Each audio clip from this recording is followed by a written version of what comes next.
Dr.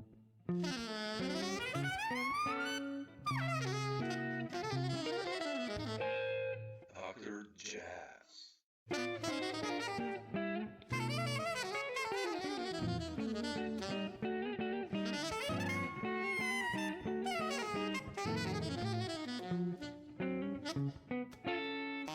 Well, Dr. I'll just jump in. You know, I listened to your music for such a long time, Oh, thank you. and I really love what you do. You know, from the orchestra to the duos and solos and everything. And you've been extremely productive. I love that. And you're like one of those you know, it's just like you bring out music, and because it's part of what you do in your life. I think that's the way I hear it. And uh, how do you go with this? You know, I checked your Bandcamp site, and it's just like incredible amount, you know, of solo and trio stuff. And what's your daily or process or thinking in the creative world? How do you decide when something is ready to go out, or how do you decide to do something? Well, I actually don't decide. I mean, yeah, I mean, I just feel. Sometimes I would like to make something, I just feel it, and I just do it.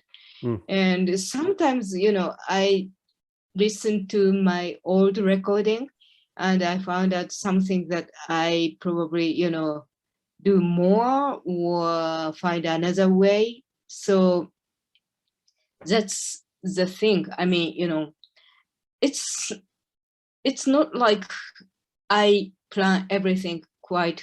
I mean, yeah, I just, do go with it. the flow. Yeah. Yeah. And, with my pace. Yeah. Do you have like a daily routine when it comes to this, like writing or composing or? Yes, I do have kind of a routine. Like, I get up like 6:40 every morning. But before, maybe 2 years ago, I was like, 7 o'clock, something like that. Then I have breakfast and do some email stuff. And because I live in apartment, yeah, so I cannot make a big noise before 10 o'clock. So 10 o'clock, I start composing before practicing. Oh, really? Yeah. So you compose every day? Yes, I do. Oh, wow. So how does this start? How does this begin? You just start with a phrase on a piano, or like? Well, I do use many different ways, but I decide to, compose every day. That's because when I was in Berklee College of Music in 1985 to 88, long time ago, actually Chick Corea came to the school and gave the workshop at there.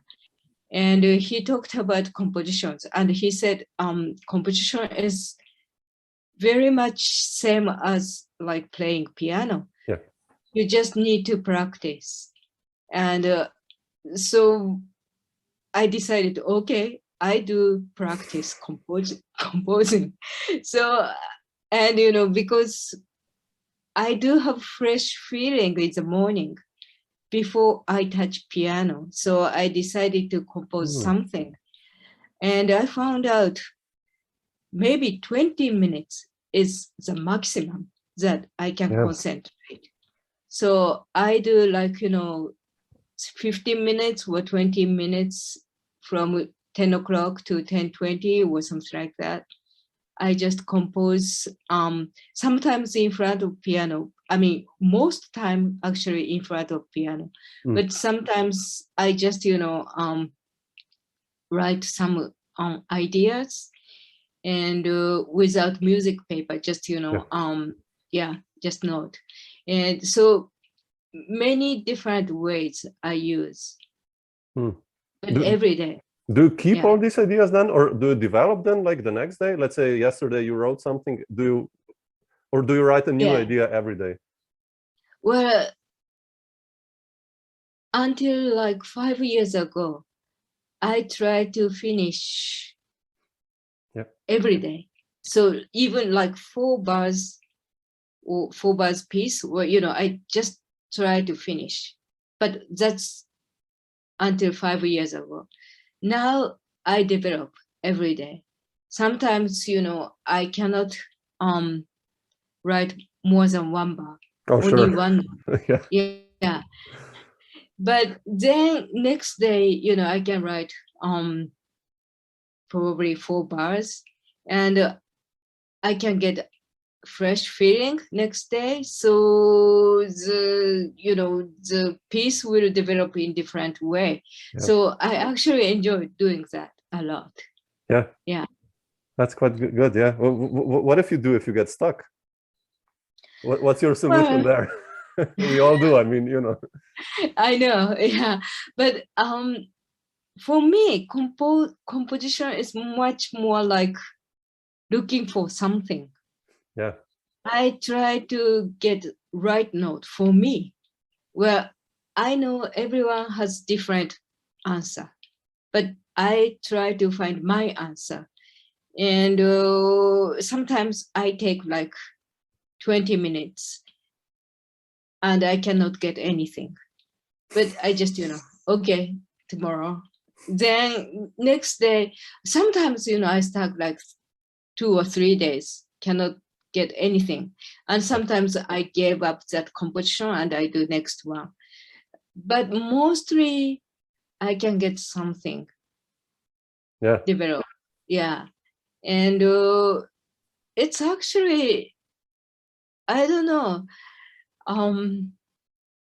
Some people probably would say that's not so creative, because I feel like I'm looking for something that's already there. So it's not like, okay, something come down from the sky. It's not like that. No. Yeah. Yeah, it's just hidden. So I have to, lead something out, and I can find, okay, this is it that I needed. Yeah, something like that. Yeah. But, no. Yeah. You have to work on compositions. I mean, it's not, maybe a thing comes from up there. It's like a 3-note phrase, and then you have to develop it, and it's like a workout sometimes. It's do you keep like a do you keep a notebook? Yes. Of stuff? Okay. And I also actually published one book of my compositions. I really have to check it out. Wow, okay. Yeah, from 2005 to 2015. So I do have like, diary every day composing. And I picked some piece that I like from that 10 years book, which is probably 10 books. Then I made one book. Yeah. So, yeah. Oh, yeah, that's beautiful. Yeah. It's like, it's a nice approach, because I always ask these questions, because when composing, many times you get stuck, or many times when I compose, I write something down and I'm like, man, I think I already composed this, 10 years ago, or yeah, I know. Sometimes I feel myself like I'm repeating myself, like, man, again, I'm going into this fifths or fourths, or like, and I try to ask many composers like you, how do you resolve problems and issues to stay fresh and creative? That's like I know exactly what you mean. I mean, but somehow it's actually a good thing that you can get your own taste, which is very unique, your style, probably. Yeah, it's like Monk. Monk was Monk, right? It was his notes. You heard what he did, or I don't know if he asked himself that he repeated himself, or did he? I don't know. But actually, everybody does that. Yeah. I guess probably it's your own voice. Yeah. But still, sometimes I'm like, oh man, I'm again in that zone. I like need to snap out of it, and Yeah, but recently I started feel like, it's like just forget about ego. Yeah. Yeah, let's music talks itself. Yeah. Yeah, That's so the yeah, hardest. Yeah. yeah, but I think that's probably the easiest, and I don't know, it's natural way probably. Yeah. Probably. Yeah. I mean, just to let yourself go.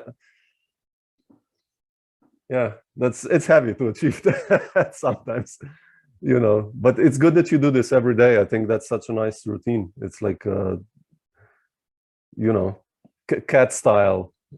Cats have routines, so I think that's good. I try to do that. I don't succeed always, but but I wanted to ask you like about Bokyaku, like uh, which is very interesting because you wrote your collaborators were trains and airplanes and basically the urban world. How did you get idea for this one, or how did it happen? Before Bokyaku, I made solo album called Piano Music, Yes. which I did make music just like Lego. I mean, I recorded small part fragment, and I made big structure with using just I started using DAW. Mm-hmm. So now I can do that kind of stuff. I even can record in my place. Oh, So super. yeah, so that is so much fun to do. And I love that kind of noise all my life. I love the noise of airplane, and I like train sounds, any sounds. I'm very much like, some people can get imagination or inspiration from visual thing, like like some paint but for me it's more like I use my ears. Always I hear something, doesn't matter music or not, Mm-hmm. any sound or any silence. Yeah. So yeah, so I just felt like, why not? I can play with them. Yeah. So And I think, how did you process here? Like you recorded that stuff and then you improvised on that, or? well, I actually collect all materials at first. I mean, I recorded like some noise outside and inside. And also I recorded, I mean, separately, I recorded my piano, small things. And I put everything together later. So Oh, it's okay. not like, playing Yeah. alone. Yeah. Wow, interesting. Yeah, it's quite interesting because it's like a urban jazz free something. It's quite interesting to hear it. Like I love it, that you always try new things throughout your career. And I saw like the other day this one. I was like, man, really? Wow, this is so cool. I love it. And how did you approach then when you improvise freely or with sounds, or what is your approach usually? I mean, when you're playing solo piano, like in this case, how do you begin? Where do you start? How do you set your goal when improvising, or you just let yourself go, like you said before? Well, when I recorded my piano with that Yeah. project, I really wanted to have sound, more like noise, Yeah. not like, piano phrase. So I concentrated like, okay, this kind of noise, like scratching the strings, or just, putting chopstick Yeah. on strings, that kind of noise. And I recorded, and I actually experiment many different materials with strings. of course, I had to be careful not to, Yeah. damage the piano. And then, so, I got long musical education. Before jazz, I studied classical music. I studied when I was 4 years old. Oh, I was wow. not Really? I good. didn't know. Yeah, I was not good, but I just had too long education. Then the thing that I got is once I started listening to some music, somehow my brain started analyzing it, which is not fun at all. I mean, I know. I'm this. This is the worst. I'm the same. I go to a concert and I start okay. doing this. I'm like, oh, what is he doing now? Yeah, but Yeah, exactly. So okay, now flat second. yeah, I mean, yeah, yeah, something like always. And this kind of noise, I don't need to use my brain like that. I cannot analyze construction sound. yeah. Yeah, like, train sound. Of course, rhythmically, it could be analyzed, but not like, okay, now which tension, like sharp 4, everything, sharp 11 or everything I needed to analyze. But with this kind of stuff, I can concentrate more musically. Yeah. I don't know. It's strange, No, but makes sense. it Yeah. is. Yeah. Yeah. Makes sense. Yeah. But I wanted to ask you. You said now you started with classical music. What was jazz-wise, and when was that for you the trigger? When did you? Who was like, not necessarily piano, but like what was the album or artist you heard that you were like, oh man, okay, well, what is this? What's happening? Yeah. Well, I have a long history. I studied classical piano at first. Then I wanted to go to conservatory in Japan. Then my parents put me to very good piano lesson by very good piano player and composer in Japan. He passed away already, but his name is Koji Taku, and he was a student of a student of Nadia Boulanger in Paris, and he studied in Paris, but he loved jazz. Oh, okay. And I was in high school.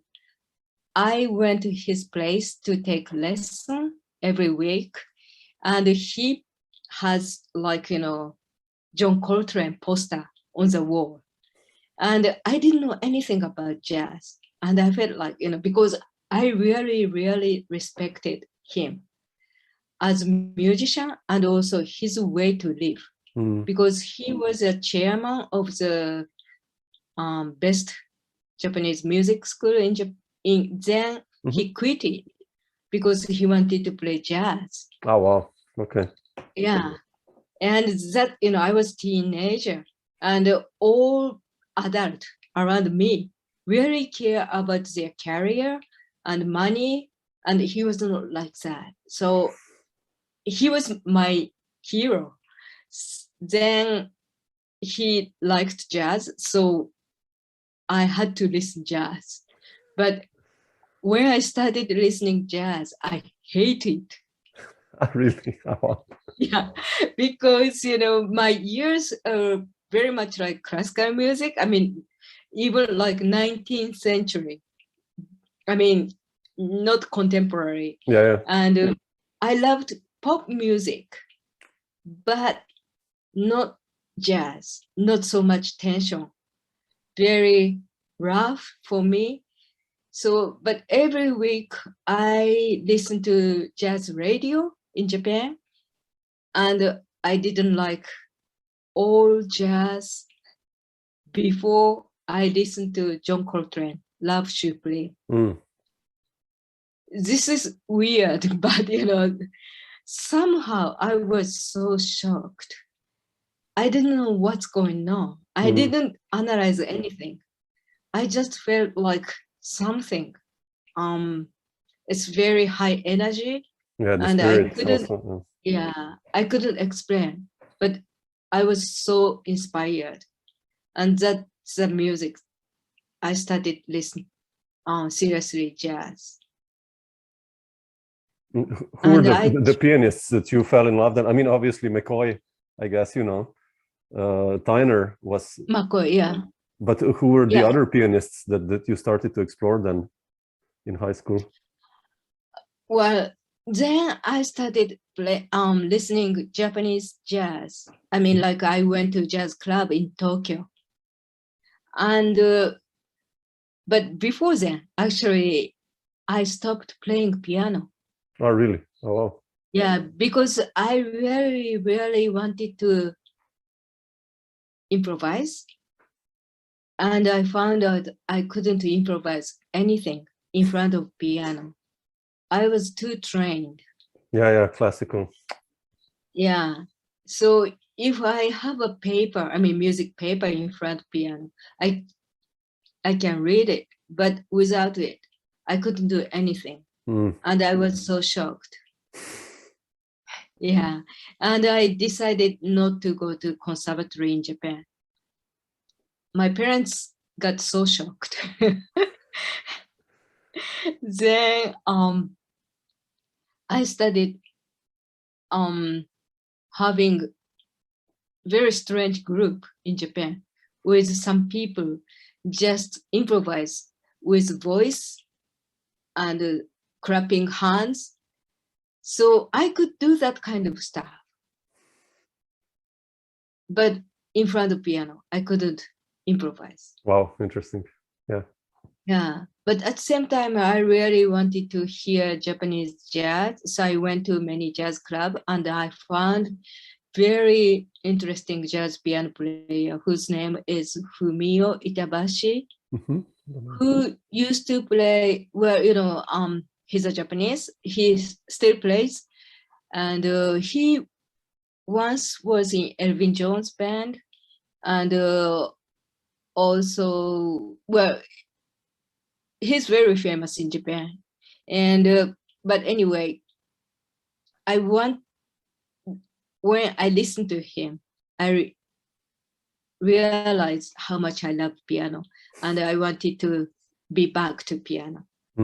So I actually had 2 years from out of piano. Oh. Then after I listened to him, I went back to piano. And actually I asked him to give me some lessons. Yeah. Wow, very interesting. And did you, after this two-year break, did you then feel somehow liberated when you sat in front of the piano? You could explore it, or was it the fear still there? Or not really. I think, you know, well, there are some people who can do anything very easily, but I'm not like that. I always take so much time. So usually I take like 2 or 3 times longer than other piano student to get one piece done. So yeah, even with improvisation, I couldn't do anything. And that my teacher in Japan, this guy is kind of like, you know, genius. He couldn't understand why I couldn't. He just told me, you know, just do it. But I cannot. yeah. So I took long time to release myself. Yeah, I think that's the story with many classical musicians. It's like this being clocked in the reading, and just that you need something in front of you. And Yeah. I did a project years ago with a string orchestra, and I wrote quite complicated music, lots of odd meters and harmony, and they read everything. And then I had some sections which were like open, free, and I told them like, well, just improvise here. And everyone was like, what do you mean? Like, well, just take the phrase and, play around with it. Then I had to write down phrases for them that they had some material and could a little chew on it, but it was exactly like this. Before that, they played everything, like the most heaviest stuff. But when it came to this improvising, I was like, no, what do we do now? Just like punks. And I guess this is probably what happened to you, right? Yeah, exactly. Yeah, I was like just like that. And I also have experience when I wrote something for classical players.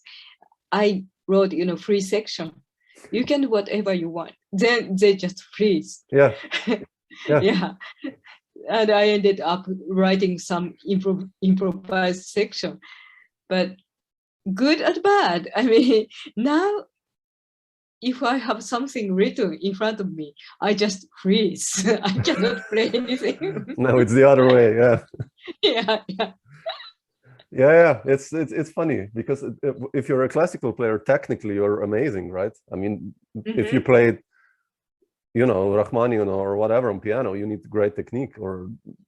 But then when you have to improvise, it's just like, wow, okay, what do I do now? And I find that quite fascinating how the brain works. That we're really trained to do something, and then if you take it out of the comfort zone, it's just like, okay, it's really, so it's good that you managed to overcome that. So that's nice. Yeah.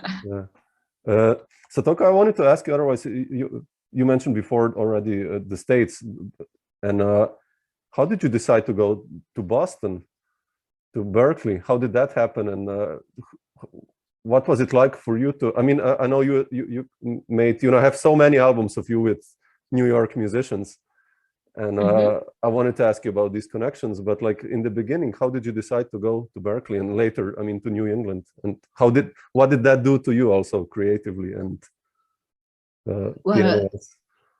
Yeah. After I went back to piano, I studied with that guy in Japan. Then I also started gigging in Japan, in Tokyo, playing like some cabaret. Okay. Yeah, like house big band. And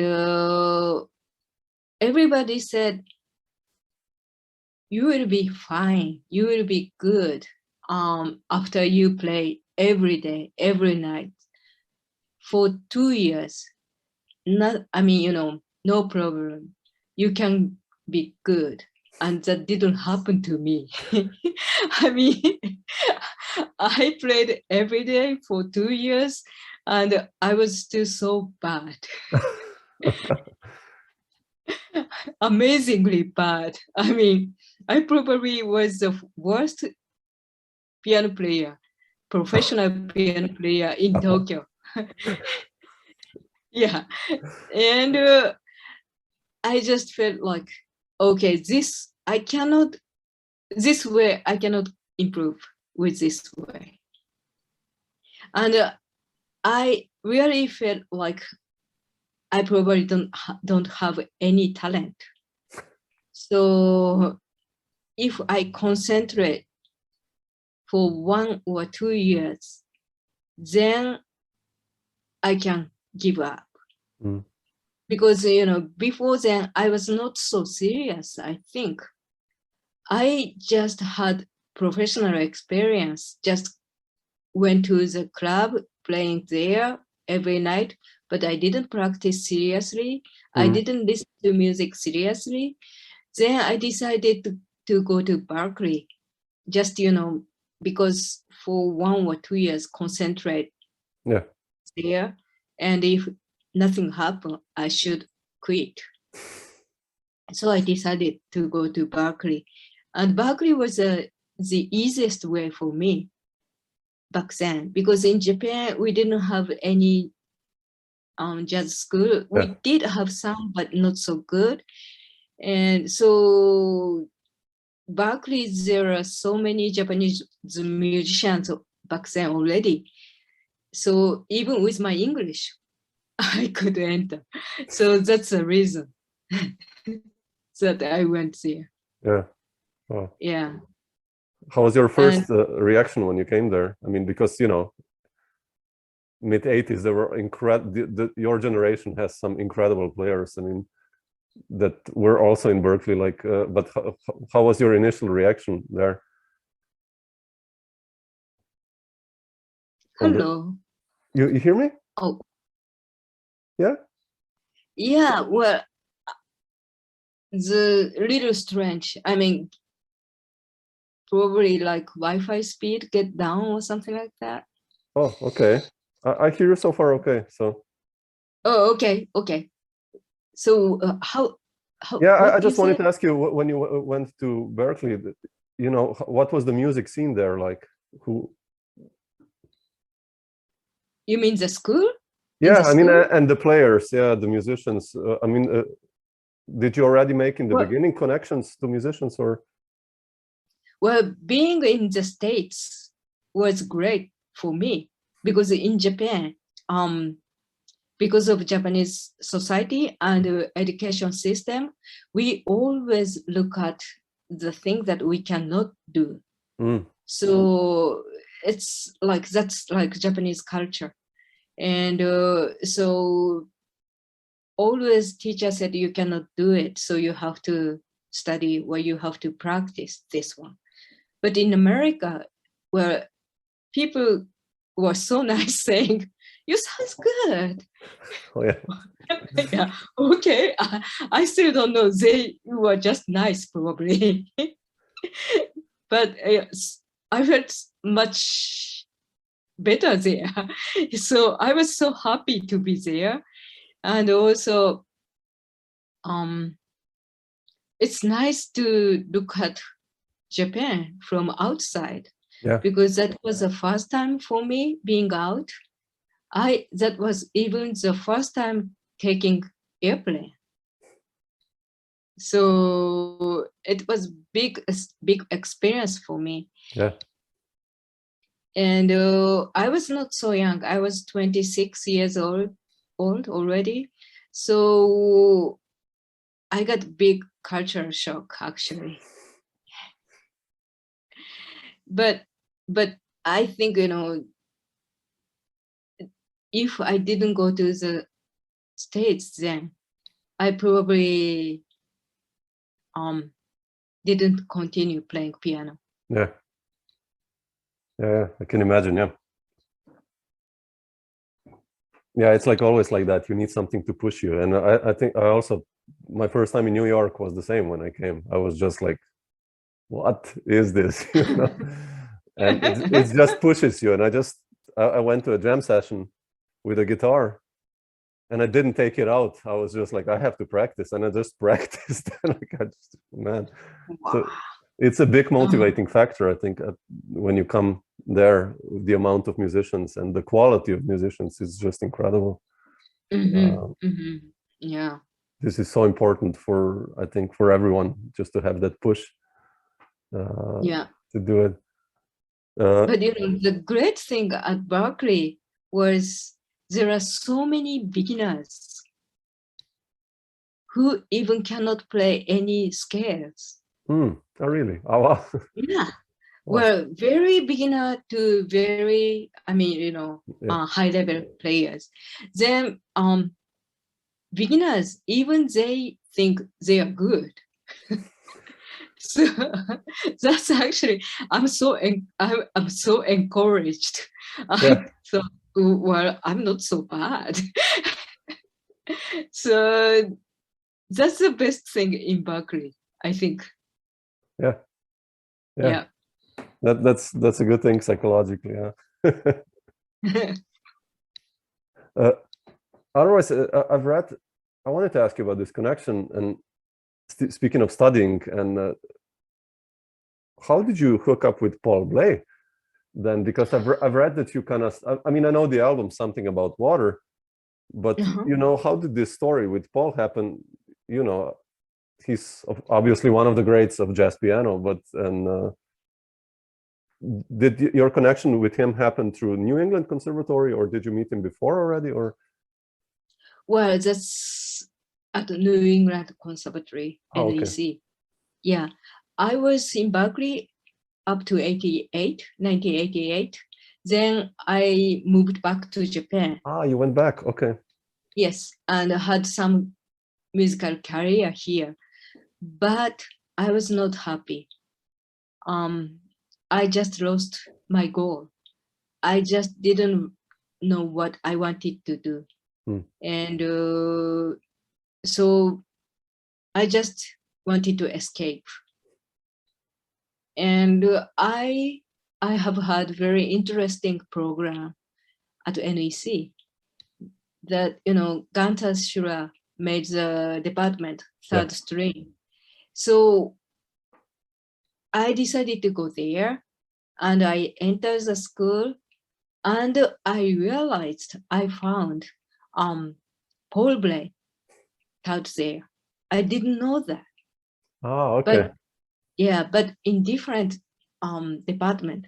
He was in jazz department. So I went to jazz department chairman and asked him if I can change the department. And I did, because I wanted to study with Paul. Sure. Yeah. So that was, probably I would say the biggest thing in my music was meeting Paul Bley. Yeah. How were these lessons like with him? Or did you just play or talk? Or do you remember that time? Like, how was it? Talk. Ah, really? Yeah. Well, I think, I studied with him for 2 years. Oh. Then how much time in front of piano? Probably 2 lessons. Only 2 lessons in front of piano. Yeah. Really? Yeah, mostly we went to cafe close to the school, having cappuccino, talking. But that worked. Yeah. Actually, I was in graduate school.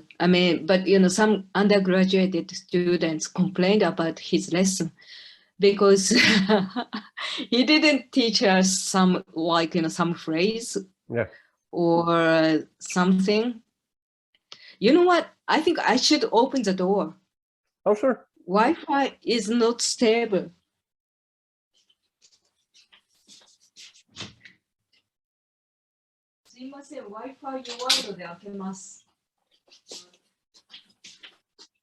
Hello. Yes. I just opened the door. Oh, sure. Yeah. No problem. Yeah. So, yeah. But Paul talked about many things. I can tell one story. Oh, please. I had problem with playing very fast phrase by both hand, unison. Oh, okay. Yeah, I wanted to do that kind of thing. And for a long time ago at Berkeley, I went to my teacher and asked how I can do that. And he said, do you want to do it? And I said, I really don't know, but I felt like it might be cool.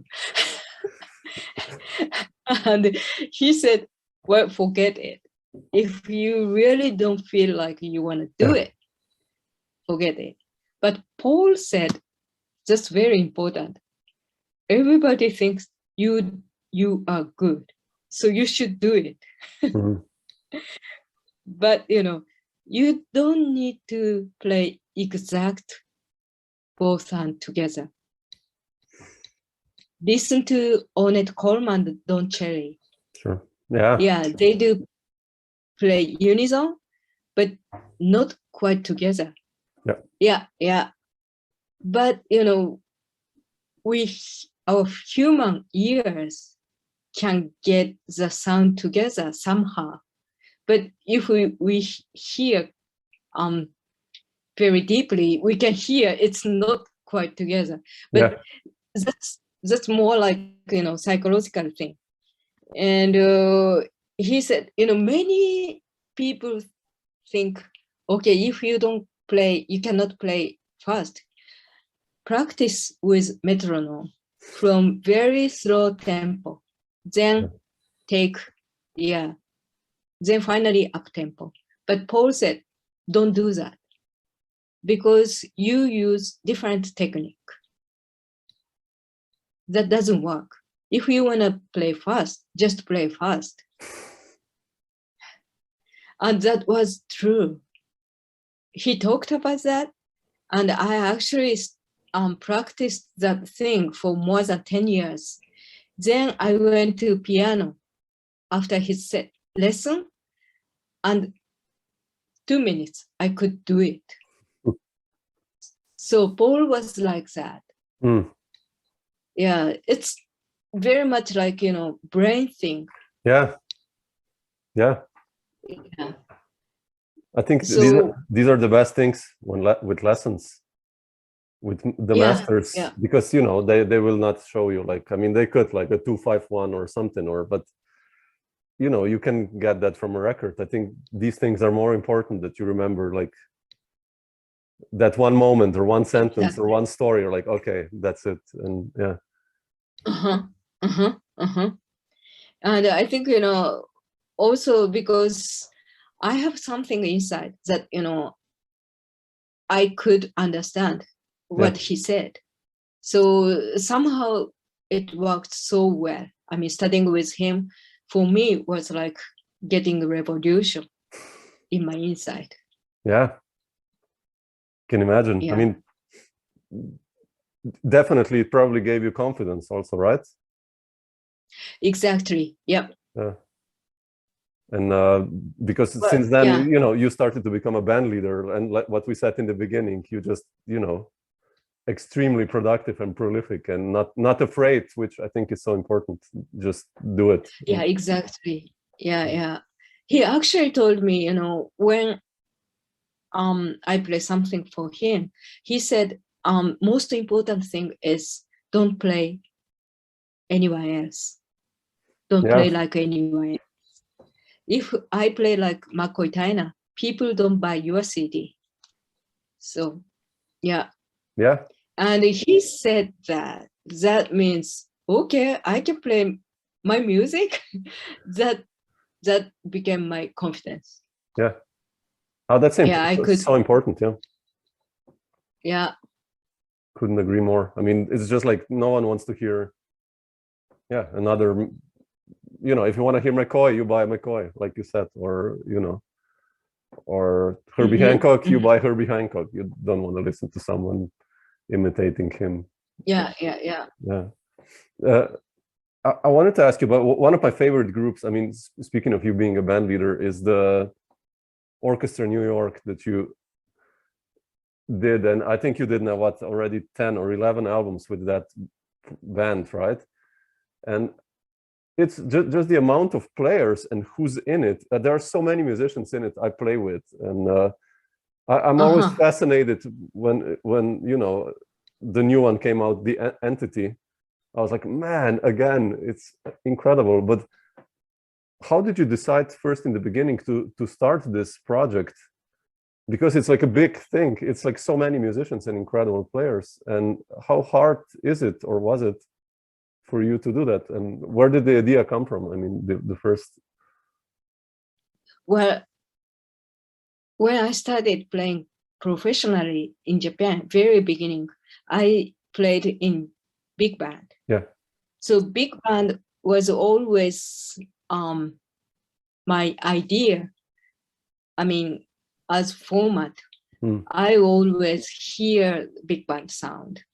So that was the first reason. And I studied like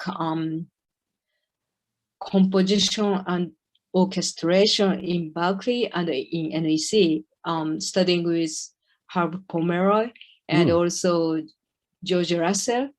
So I formed big band in Boston before New York City. And that was I formed it for my graduate recital at NEC. Oh, Also okay. Berkeley, yeah, graduate. Yeah.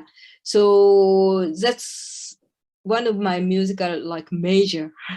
Then so when I moved to New York City, I really wanted to form the big band. And in New York City, almost every night I went to jazz clubs there. And so I could meet many great musicians. And I just, talk to them and ask them to play with me. And that happened. Well, New York is actually very easy to form the band. Yeah. So many amazing players. Yeah. Yeah. Was it hard for you to lead this band? Because you had like so many players. You remember the first time when you guys gathered, and how was that like? And when you heard the sound and this experience? I didn't realize until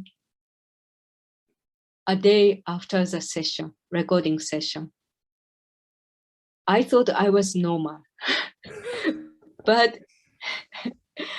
I think I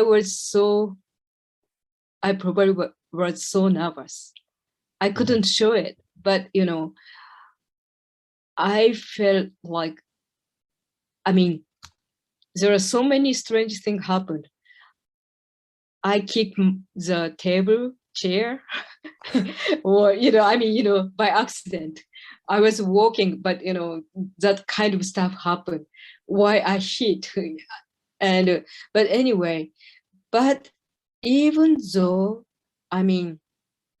it's probably sounds strange, but leading big band in America was much easier for me than in Japan. Interesting. I don't know. Yeah, I don't know why, but I think Japanese society has kind of a I don't know how I can explain, but Japanese society is actually not like gender equal society. And but luckily we musicians are so free. Yeah. And male musicians in Japan are so smart that they know that we are equal.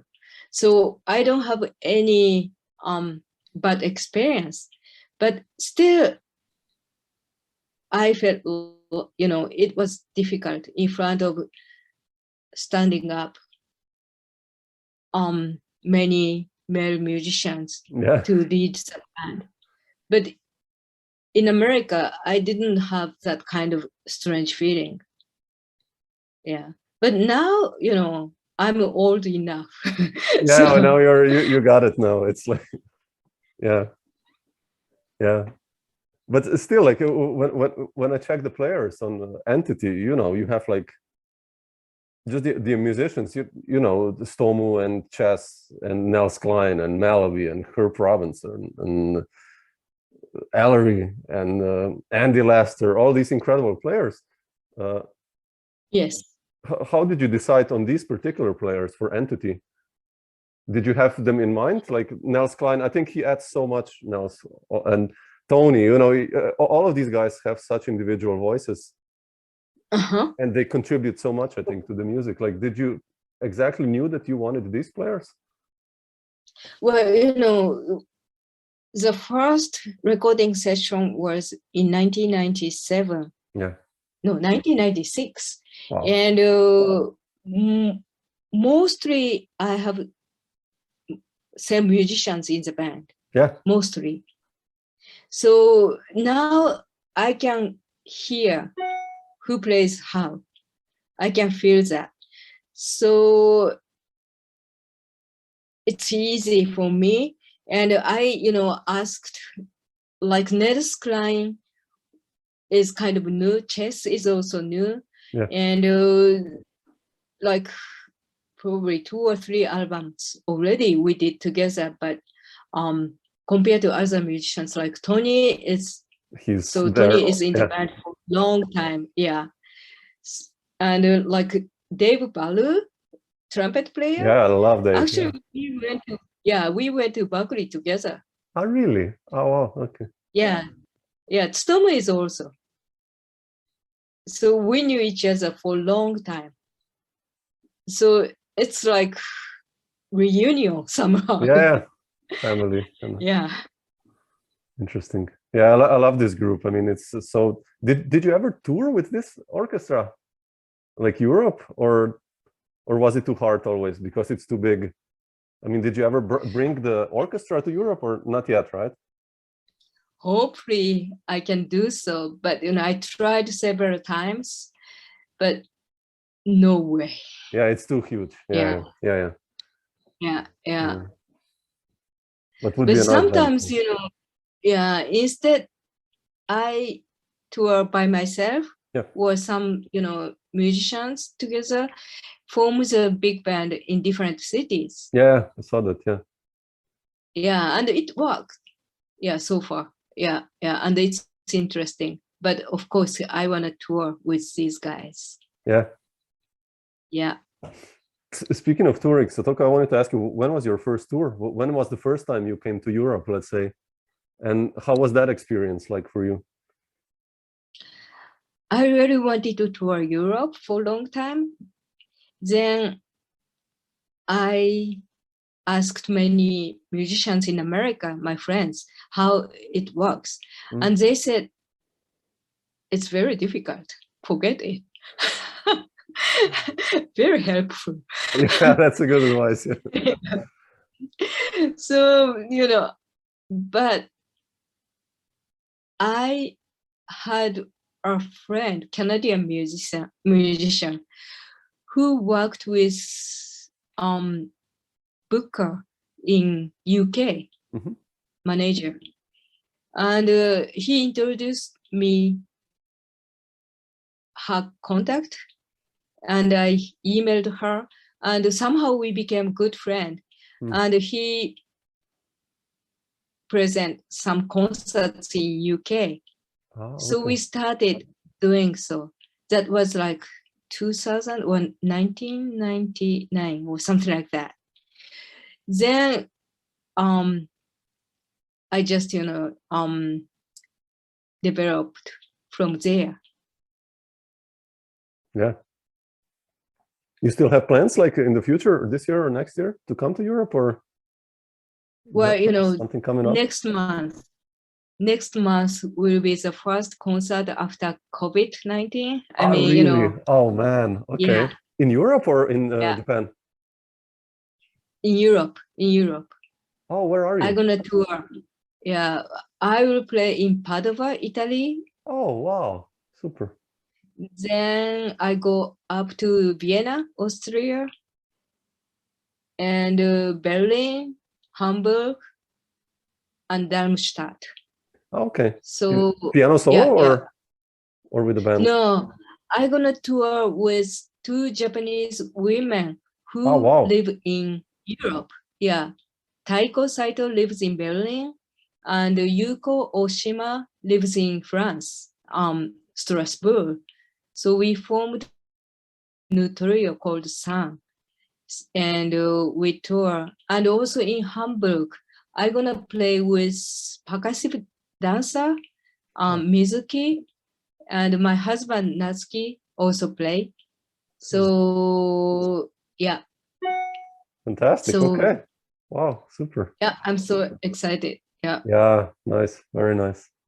Cool. Well, I hope to catch you soon one day. Otherwise, here also in Slovenia, it would be so nice to hear you play again. Yeah. Or to even play together one day. It would be fantastic. So we'll talk to David. Maybe he brings you again here. But cool. Great. Cool, Satoko. I will not take more of your time. Just, I just hope to catch you live one day soon and to hear you play. Yeah. Would be